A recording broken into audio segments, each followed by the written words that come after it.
Bismillahirrahmanirrahim. Assalamualaikum warahmatullahi wabarakatuh. Bertemu dengan saya Jupri SPDM Mat dalam mata kuliah Kalkulus 1 sebanyak 4 SKS. Nah, pertama saya tadi sudah menyebutkan nama saya Jupri SPDM Mat. Saya tinggal di Pasir Pengerayan, Jalan Riau, nomor 057. Selanjutnya, Anda juga dapat menghubungi saya via telepon atau WA di nomor 0813 7880 3664. Selain melalui nomor telepon, Anda juga bisa menghubungi saya melalui email juprirokan@gmail.com atau tmhsjupri@gmail.com. Nah, kalkulus 1 ini diajarkan pada semester 1 di program studi Teknik Informatika. Jadi, kalkulus ini sebenarnya diajarkan di semua prodi matematika dan terapannya, termasuk ilmu komputer. Baiklah, kita mulai perkuliahan kita pada pertemuan 1 ini. Pertama, kita akan melakukan kontrak kuliah. Kontrak kuliah ini adalah rambu-rambu perkuliahan yang akan kita ikuti selama 1 semester pada mata kuliah Kalkulus 1. Pertama yaitu kehadiran mahasiswa itu adalah 75% dari total keseluruhan. Artinya kalkulus ini ada 16 kali pertemuan termasuk UTS dan UAS. Maka mahasiswa itu wajib hadir sebanyak 12 kali minimal 12 kali. Sedangkan untuk 4 kalinya itu Anda boleh tidak masuk, artinya boleh izin atau tanpa keterangan dan sebagainya. Tugas dan kuis dikumpulkan sesuai waktu yang ditentukan. Berarti nanti kalau ada kuis atau tugas, maka wajib dikumpulkan sesuai waktu yang telah ditentukan. Kemudian, mahasiswa wajib memiliki alamat email @gmail.com. Tujuannya apa? Untuk memudahkan ketika mengirim email atau membuat akun Classroom. Karena selain melalui video ini, kita juga akan belajar melalui media Classroom yang disediakan oleh Google.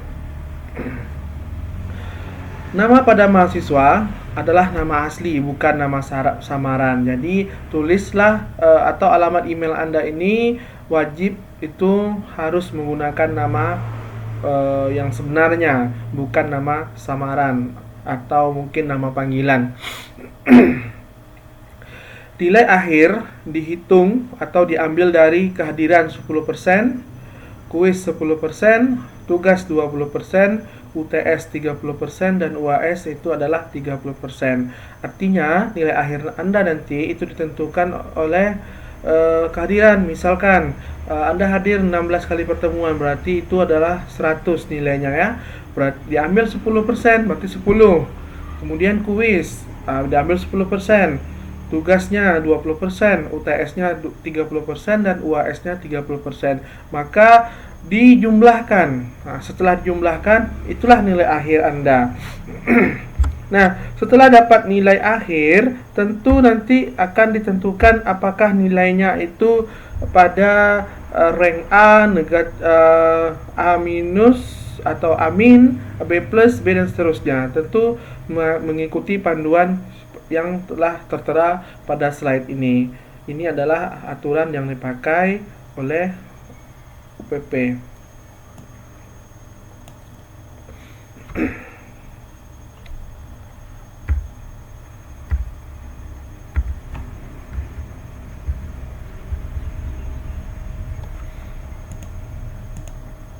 Selanjutnya,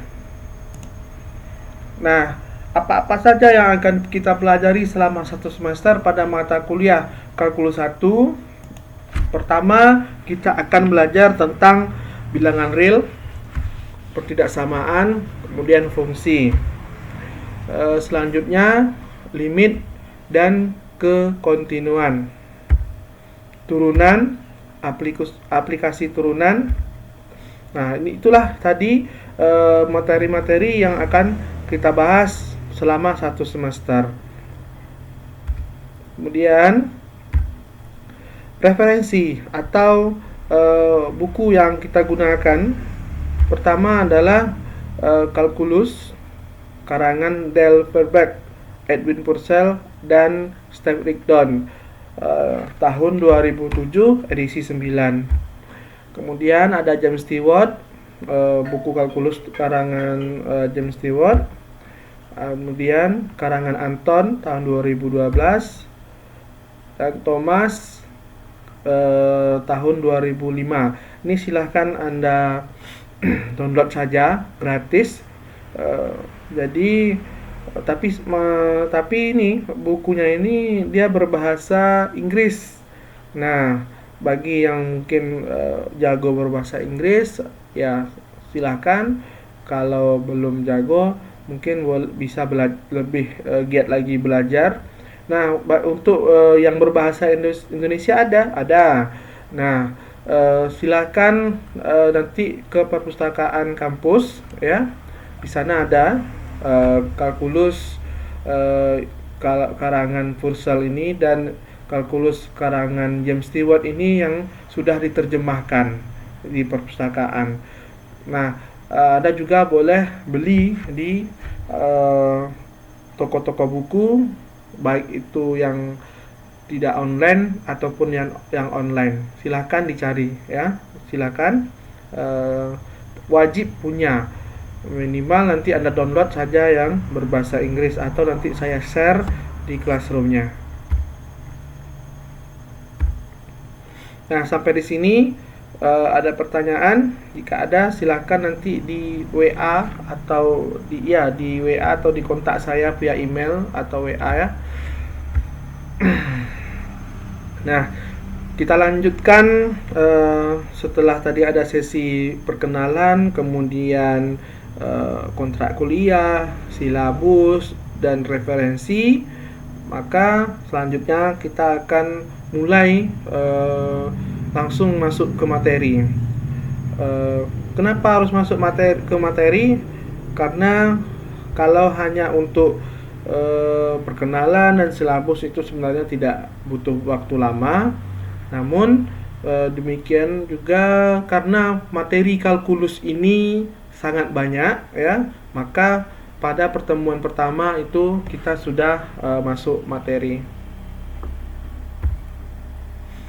Bab 0 tadi itu ada pendahuluan, pembahasannya adalah bilangan real, pertidaksamaan, dan nilai mutlak. Kemudian ada sistem koordinat. Nah, ada grafik persamaan, kemudian fungsi dan grafiknya, operasi pada fungsi, kemudian fungsi trigonometri. Nah, yang pertama kita pelajari adalah bilangan real, yaitu ada 3 nanti, ada bilangan real, estimasi, dan logika. Nah, bilangan real, sebelum kita masuk lebih lanjut, maka sebaiknya kita kembali dulu ke ingatan kita pada beberapa tahun yang lalu mungkin. Bagi anda yang baru tamat SMA ini mungkin masih fresh, ya, materi SMP-nya atau SD-nya. Jadi ketika manusia dilahirkan, nah sebenarnya manusia itu belum tahu apa-apa, namun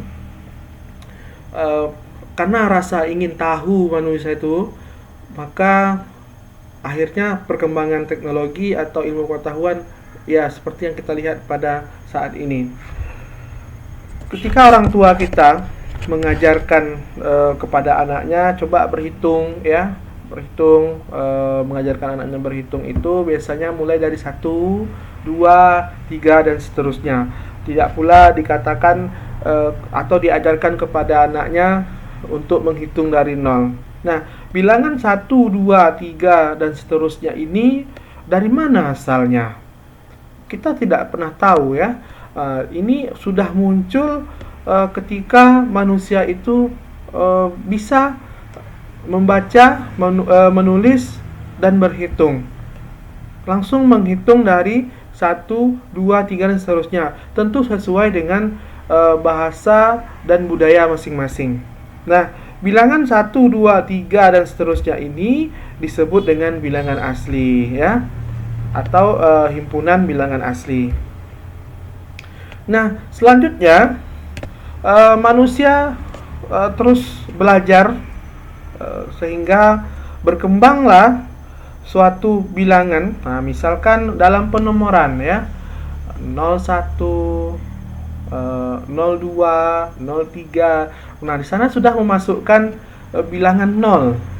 Nah, dicacah ya, artinya dicacah 01, 02 atau 001, 002 dan seterusnya untuk sistem penomoran dan sebagainya itu, sehingga disebutlah bilangan itu namanya bilangan cacah. Kemudian setelah bilangan cacah, manusia juga terus berkembang, atau ilmu pengetahuan terus berkembang sehingga ada bilangan-bilangan yang ternyata bukan hanya bilangan 0, 1, 2, 3 dan seterusnya. Ternyata ada bilangan negatif ya, negatif 1, negatif 2, negatif 3 dan seterusnya. Nah, ini disebut dengan bilangan bulat. Nah, ini dia. Jadi bilangan bulat itu terdiri dari 3 bagian. Pertama, dia ada bilangan negatif ya.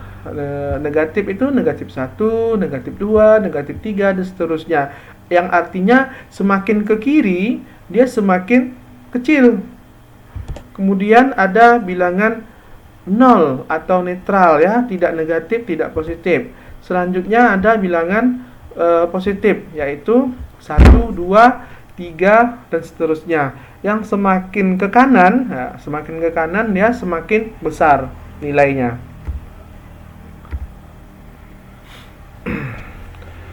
Nah, ternyata di antara bilangan-bilangan bulat ini, misalkanlah antara 1 dan 2, itu ternyata ada bilangan lain lagi selain 1 dan 2. Misalkan 1,001, 1,002 dan seterusnya. Saking banyaknya, banyak ya, tidak bisa kita hitung atau kita sebutkan berapa banyak bilangan di antara 0 dan 1 itu. Nah, di antara bilangan 1 sampai 2 atau 0 sampai 1 itu ada namanya bilangan rasional. Nah, bilangan rasional. Nah, bentuknya adalah bilangan yang bentuk desimal yang berhenti atau berulang. Misalnya 0,5 berhenti. Kenapa berhenti? Karena di belakang 0,5 tadi ada 0 lagi sebenarnya. Yang kalau kita tuliskan 0,50000 dan seterusnya, itu tidak bisa berhenti sebenarnya. Tapi karena 0 tadi dapat diabaikan, maka berhenti pada 0,5 saja. Nah, kemudian dia berulang. Misalkan 0,33333 dan seterusnya. Sampai kapanpun, kapanpun kita menulisnya, tetap akan belakang koma itu adalah angka 3. Atau di sini kalau kita tulis dalam bentuk pecahan biasa, yaitu bilangan 1/3. Nah, bilangan rasional ini adalah bilangan yang dapat dibentuk menjadi A per B dengan AB-nya adalah bilangan bulat, B-nya tidak boleh 0 ya, tidak sama dengan 0 ya, B tidak sama dengan 0 atau tidak boleh 0. Kenapa tidak boleh 0?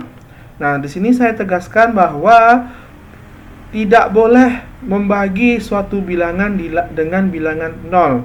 Tetapi kalau bilangan 0 dibagi dengan bilangan yang selain 0 itu boleh.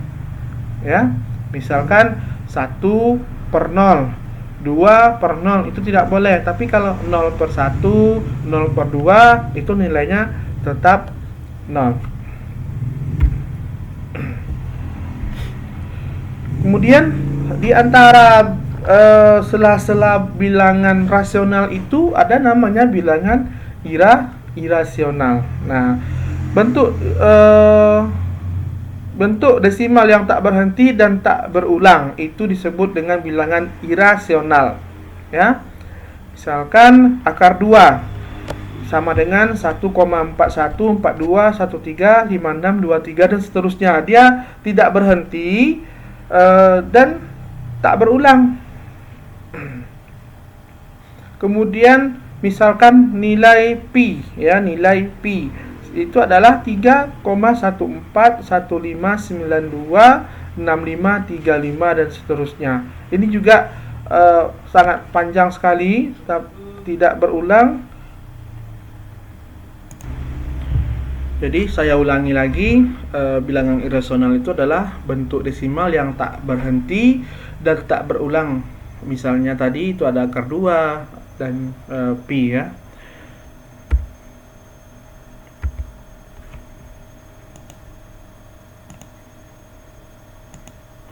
Nah, himpunan semua bilangan, ya, baik itu bilangan asli, bilangan bulat, bilangan rasional, kemudian ada bilangan semua ada irasional. Nah, itu semuanya disebut dengan bilangan real atau bilangan nyata. Nah, adakah bilangan yang tidak nyata? Tentu ada, yaitu yang biasanya disebut dengan bilangan imajiner. Bilangan imajiner ini misalkan kita punya akar 1, itu ada hasilnya 1, akar 2 ada, ya, akar 3 ada. Nah, coba kita cari akar negatif 1. Nah, ini jadi dilema. Kira-kira bilangan apakah kira-kira yang hasil dari akar 1? Maka bilangan akar 1 ini disebut dengan bilangan imajiner. Kemudian saya lagi kerangkumkan. Nah, bilangan asli ini dilambangkan dengan N, kemudian bilangan bulat itu dilambangkan dengan Z, bilangan rasional itu dilambangkan dengan Q, dan bilangan real dilambangkan dengan bilangan real. Nah, bilangan real ini adalah bilangan yang dapat dinyatakan dalam bentuk desimal. Berarti semua bilangan itu selain imajiner, ya, disebut dengan bilangan real. Kesimpulannya, berarti bilangan bulat itu bagian atau subset dari bilangan bulat, bagian dari bilangan rasional, kemudian bagian dari bilangan real. Nah, setiap bilangan dia punya posisi pada suatu garis yang disebut dengan garis bilangan real. Nah, ini perhatikan contohnya di sini. Ini yang ada tanda panah di kiri dan di kanan ini adalah garis bilangan. Kemudian ada bilangan 0, 1, akar 2, ada. Kalau ke kanan kita banyaknya itu sampai tak hingga, kemudian kalau ke kiri itu banyaknya sampai negatif tak hingga. Jadi di sini bilangan ini sangat rapat sekali. Misalkan antara 0 dan 1 ini sangat banyak lagi bilangan-bilangan yang mungkin tidak bisa kita sebutkan satu persatu. Nah, kalau berarti bilangan real itu adalah anggotanya yaitu lebih besar atau sama dengan tak hingga, kemudian lebih kecil atau sama dengan negatif tak hingga. Kemudian kita masuk estimasi. Nah, dalam perhitungan estimasi sering digunakan, ya. Misalnya pi kira-kira atau setara dia dengan 3,14, karena pi itu sendiri kalau kita hitung, kita cari nilainya itu tidak akan berhenti ya di belakang angka di belakang komanya, maka diambil 2 angka di belakang koma sehingga nilai pi ini setara atau estimasinya itu 3,14. Akar 2 1,4, 2 akar 10 itu diestimasi itu adalah 1000.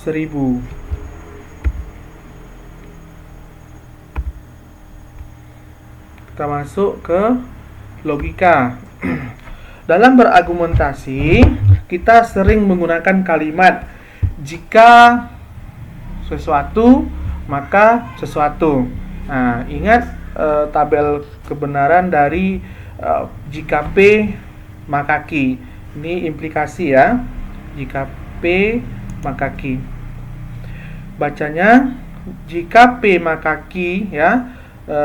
Misalkan pernyataan P itu benar, maka kemudian Q-nya benar, maka pernyataan itu bernilai benar. Kemudian untuk P-nya benar, Q-nya salah, maka nilai kebenaran pernyataan tersebut salah. Kemudian kalau P-nya salah, Q-nya benar, maka pernyataan tersebut bernilai benar. Kalau kedua pernyataan itu salah, maka nilai pernyataannya adalah benar. Maka dapat disimpulkan bahwa suatu implikasi bernilai salah jika jika pernyataan pertama ya, pernyataan pertama itu benar, sedangkan pernyataan keduanya salah, maka nilainya salah. Selain itu benar. Nah, sebagai latihan, Anda bisa mengerjakan ini untuk lebih memahami. Misalkan ini ya, bilangan mana yang lebih besar? Nah, 2/7 atau 3,14. 2 pangkat 10 atau 1000. Yang nomor 2, benar atau salah kalimat berikut. Jika X besar 1, maka X kuadratnya besar 1. Yang B, jika X kuadrat besar 1, maka X besar 1. Nah, ini silakan Anda kerjakan untuk lebih memahami materi yang telah disampaikan. Jadi pada hari ini tadi selain kita ada perkenalan, kemudian penyampaian silabus, kontrak kuliah, referensi, kemudian kita juga belajar tentang bilangan real, estimasi dan logika. Jadi sampai di sinilah pertemuan kita untuk kalkulus 1 pertemuan pertama ya. Jika ada pertanyaan silakan hubungi saya via WA atau email. Demikian saya tutup. Assalamualaikum warahmatullahi wabarakatuh.